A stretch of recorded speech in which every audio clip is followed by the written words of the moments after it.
Hello all, అందరికీ నమస్కారం. ముందుగా ఉగాది పండుగ శుభాకాంక్షలు. Happy Ugadi to everyone. So మనం ఈ వీడియోలో ఉగాది యొక్క విశిష్టతను తెలుసుకుందాము.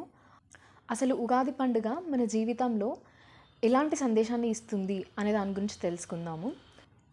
ఉగాది అనేది చాలా పవిత్రమైన రోజు. ఈరోజు ఏంటంటే ప్రకృతిలో చాలా శక్తులు మన లోపలికి వెళ్ళి మన యొక్క నెగెటివ్ థాట్స్ అండ్ మన కర్మలను శుద్ధి చేసుకోవడానికి చాలా ఉపయోగపడతాయి అన్నమాట. ఎందుకనంటే అసలు ఉగాది యొక్క డెఫినేషన్ ఏంటంటే యుగ ఆది, అంటే కొత్త యుగం ప్రారంభం అని అర్థం. అయితే ఈరోజు ఏం జరుగుతుందంటే సూర్యుడు మేషరాశిలోకి ప్రవేశిస్తాడు. అదేంటంటే సూర్యునికి ఒక కొత్త శక్తిని ఇస్తుందన్నమాట. దాని అర్థం ఏంటంటే ఆ యొక్క శక్తి మన యొక్క మనసుకు ఇంకా మన యొక్క శరీరానికి ఒక కొత్త శక్తిని అందిస్తాయి అన్నమాట. అలాగే మీరు చూసుకుంటే ప్రకృతిలో చాలా మార్పులు జరుగుతాయి ఈ ఉగాది టైంలో. ఏంటంటే చెట్లకు ఉన్న పాతన్న ఆకులన్నీ పోయి కొత్తగా చిగురించడం స్టార్ట్ చేస్తాయి అన్నమాట. అంటే అవి కూడా ఒక కొత్త శక్తిని మనకి అందిస్తున్నాయి. అప్పుడే పుట్టిన చిన్న చిన్నగా చిగురులు అన్ని చెట్లకి స్టార్ట్ అవుతాయి అన్నమాట. సో అది ఒక కొత్త శక్తి, అంటే కొత్త యుగానికి అది ఒక ప్రారంభం అని చెప్తుంది. సో ఇది మన లైఫ్లో మనం ఎలా తీసుకోవాలి అని అంటే, మనం ఏంటంటే ప్రతిదీ ఎప్పుడు కూడా మనం పాస్ట్తోనే స్టక్ అయిపోయి ఉంటాం అన్నమాట. ఏది కొత్తగా ఆలోచించము. పాస్ట్లోనే అన్నీ జరిగిన వాటితోనే మనం స్టక్ అయిపోయి జరిగిన వాటి గురించి ఆలోచించి ఈవెన్ ఫర్దర్గా ఫ్యూచర్లో అయ్యే సిచ్యువేషన్స్కి కూడా మనం పాస్ట్లో జరిగిన వాటి వల్ల బేస్ చేసుకొని మనం అక్కడే ఉండిపోతాం అన్నమాట. ఏవి కొత్తగా మనం ఆలోచించము, ఏవి కొత్తగా చేయడానికి ట్రై చేయము. ఏది కొత్తగా చేద్దామన్నా కూడా అరే అప్పుడు అలా జరిగింది, ఆర్ఎల్స్ మీకు కాకపోయినా వేరే వాళ్ళకి ఏదైనా జరిగి ఉంటే వాళ్ళకి అట్లా జరిగింది, సో ఇప్పుడు నేను ఏం చేసినా కూడా నాకు సేమ్ అలానే జరుగుతుంది. ఇప్పుడు సపోజ్ మీరు బిజినెస్ స్టార్ట్ చేద్దామన్నా కూడా బిజినెస్ స్టార్ట్ చేస్తే సపోజ్ వాళ్ళకి అన్ని లాస్ వచ్చినాయి, సో ఇప్పుడు నేను స్టార్ట్ చేస్తే కూడా నాకు అలానే లాస్ వస్తుంది. మా ఫ్యామిలీ వాళ్ళు ఎవరు బిజినెస్ స్టార్ట్ చేసినా కూడా అందులో మేము ఫెయిల్ అయిపోతాము, సక్సెస్ కాము అని చెప్పేసి మనము ఎప్పుడో జరిగిన వాటిని పట్టుకొని, పాస్ట్లో జరిగిన వాటిని పట్టుకొని మనం అక్కడే ఆగిపోతాం అనమాట. ముందుకు వెళ్ళడానికి మనం ప్రయత్నించము.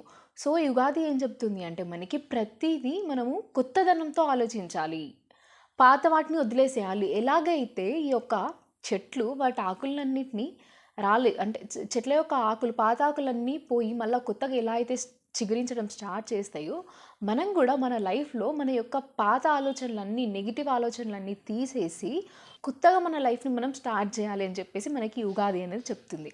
అలాగే మనం ఉగాది పండుగ రోజు ఉగాది పచ్చడి చేసుకుంటాము. అదేంటంటే షడ్రుచుల కలయిక. అది అందులో 6 రకాల రుచులు ఉంటాయి. అవేంటి అంటే ఆ 6 రకాలు, ఆ షడ్రుచులు మన యొక్క లైఫ్కి ఇండికేట్ చేస్తాయి.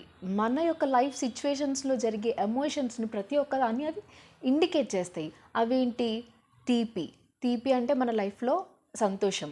నెక్స్ట్ వచ్చేసి పులుపు అనేది ఆశ్చర్యం. మన జీవితంలో ఎప్పుడు ఏదైనా జరగవచ్చు, అది మనం ఆశ్చర్యపోవాల్సిన పని లేదు అని చెప్పేసి చెప్తుంది. నెక్స్ట్ కారం ఏంటంటే ఉద్వేగాలకి సంబంధించింది. నెక్స్ట్ వగరు ఏంటంటే బాధలను ఇండికేట్ చేస్తాయి. చేదు మన జీవితంలో వచ్చే కష్టాలకి ఇండికేట్ చేస్తాయి. అలానే చివరిగా ఉప్పు ఏంటంటే సమతుల్యతని ఇండికేట్ చేస్తుంది. ఏంటంటే మీరు సపోజ్ ఏ కర్రీలో ఏది తక్కువైనా ఓకే, కానీ ఉప్పు తక్కువైతే మాత్రం తినము. కొంచెం ఉప్పు వేయంగానే కర్రీ మొత్తం సెట్ అవుద్ది. సేమ్ అలాగే మన జీవితంలో సమతుల్యంగా ఏ సిచ్యువేషన్ ఎలా వచ్చినా కూడా మనము ప్రతిదాన్ని యాక్సెప్ట్ చేస్తూ అంగీకరిస్తూ మనము దాని నుంచి నేర్చుకొని ముందుకు వెళ్ళాలి అని చెప్పేసి, అంటే మన లైఫ్లో ఏది బాధ వచ్చినా ఏది వచ్చినా కూడా మనము ఈక్వల్గా తీసుకోవాలి అని చెప్పేసి మనకి ఉప్పు సూచిస్తుంది అనమాట. ఈ యొక్క షడ్రుచులు మన జీవితంలో ప్రతి ఒక్క దాన్ని సూచిస్తాయి. ఈ షడ్రుచుల కలయికనే మన జీవితం. మన జీవితంలో ఎప్పుడు ఒకేలా ఉండదు. ఒకప్పుడు బాధ ఉంటుంది, ఒకప్పుడు కష్టం ఉంటుంది, ఒకప్పుడు సుఖం ఉంటుంది, ప్రతిదీ ఉంటుంది మన లైఫ్లో. ఇప్పుడు మీరు హాస్పిటల్లోకి వెళ్తే పేషెంట్స్కి లైఫ్ లైన్ ఇండికేట్ చేస్తూ ఉంటుంది అనమాట. ఒక మిషన్లో మనము చూస్తాము, లైఫ్ లైన్ ఇండికేట్ చేస్తూ ఉంటుంది. అక్కడ ఆ లైన్ అనేది ఆగిపోయిందంటే ఆ మనిషి చచ్చిపోయిందని అర్థం. అదే లైన్ అనేది కింద మీద వెళ్తుంది అని అంటే దాని అర్థం మనిషి ఇంకా బతికే ఉన్నాడని అర్థము. సో మన జీవితంలో కూడా ఎప్పుడు ఒకేలా ఉండదు. స్ట్రేట్గా మనం జీవితంలో ఎప్పుడు కూడా అన్నీ ఒకేలా ఉండవు. ఒకసారి పడతాము, ఒకసారి లేస్తాము, ఒకసారి హ్యాపీగా ఉంటాము, ఒకసారి దుఃఖంగా ఉంటాము. అవన్నీ కలిస్తేనే మన జీవితం అనేది. సో, మనం ఆ యొక్క అనుభవాల నుంచి నేర్చుకొని మనం ముందుకెళ్ళాలి. సో, ఈ యొక్క లైఫ్ ఏంటంటే ప్రతీదీ అనుభవమే మనకి. కష్టమొచ్చిన అనుభవమే, సుఖమొచ్చిన అనుభవమే, దుఃఖమొచ్చిన అనుభవమే, ప్రతీదీ అనుభవం. మనం అనుభవం పరంగా చూస్తే మనం ఎప్పుడూ బాధపడము. అదే మనం పర్టిక్యులర్‌గా నాకు కష్టమొచ్చింది అని దాన్ని పట్టుకొని ఉంటే మాత్రం మనకి ఏది రాదు. ఆ కష్టమొచ్చిన దాని నుంచి నువ్వు నేర్చుకొని, దాన్ని అధిగమించి నువ్వు దాన్ని ముందుకెళ్ళాలి. కష్టం తర్వాత సుఖం ఉంటది. సుఖం తర్వాత కష్టం ఉంటది. అలానే మనం ఉగాది రోజు పంచాంగ శ్రవణం చేస్తాము. కానీ ఆధ్యాత్మిక దృష్టికోణంలో చూస్తే అసలు మన యొక్క భవిష్యత్తు ఏంటిది? మన యొక్క ఆలోచనలు, మన యొక్క కర్మ మీద ఆధారపడి ఉంది. సో, మనం ఏం చేయాలి అంటే ఇప్పటి నుంచి ప్రతీదీ కొత్తగా ఆలోచించడం స్టార్ట్ జేయాలి. కర్మలో ఏది చేసినా మంచి కర్మ చేయడానికి ప్రయత్నించాలి. సో, ఈ ఆలోచనలు, ఈ కర్మలు వీటన్నిటి మీద మనకి ఒక గ్రిప్ రావాలి అనంటే ఏం చేయాలి అనంటే మనకి ఎరుక ఉండాలి. ఎరుక రావాలి అంటే మళ్ళీ మనం చేయాల్సింది ధ్యానము. అన్నిటికి మీరు లైఫ్‌లో ఏది మార్చుకోవాలనుకున్నా లాస్ట్‌కి మనం రావాల్సింది ధ్యానము. ఎందుకు అనంటే మన లైఫ్ మొత్తం మన యొక్క ఆలోచనల మీదనే డిపెండ్ అయ్యి ఉంది. సో, మనము మన యొక్క ఆలోచించే విధానంని మార్చుకోవాలి. ఆలోచించే విధానంని మార్చుకోవాలి అనంటే ఆల్రెడీ పాతగున్న ఆలోచనలు తీసేయాలి. సో, మన మనసుని మెల్లమెల్లగా తగ్గించుకుంటూ రావాలి. మళ్ళీ దానికి చేయాల్సింది ఏంటంటే ధ్యానము.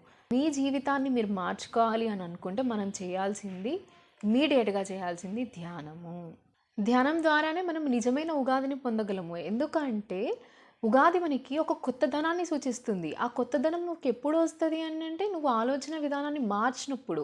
నువ్వు ఆలోచన విధానాన్ని మార్చాలి అనంటే మనం ఏం చేయాలి అంటే మళ్ళీ ధ్యానం చేయాలి. ధ్యానం ద్వారా ఏంటంటే మనలో ఉన్న శక్తిని మనము గ్రహించగలుగుతాం. గ్రహించగలిగి మనం ఇంకా మన జీవితాన్ని ముందుకు తీసుకెళ్ళకుండా ఆనందంగా ఉండగలం. అంటే ఎలాంటి సిచ్యువేషన్ వచ్చినా ఎలాంటి సిచ్యువేషన్ వచ్చినా మనము దాన్ని అలా సాక్షిలాగా చూస్తాము. సంతోషం వచ్చిందని మరీ సంబరపడిపోము. కష్టం వచ్చిందని మరీ దుఃఖపడిపోము. ఏదొచ్చినా గూడా మనము ఒక అనుభవంలాగా తీసుకొని ఈక్వల్‌గా ఉంటామనమాట. ఎందుకంటే ఏది మన లైఫ్‌లో శాశ్వతం గాదు.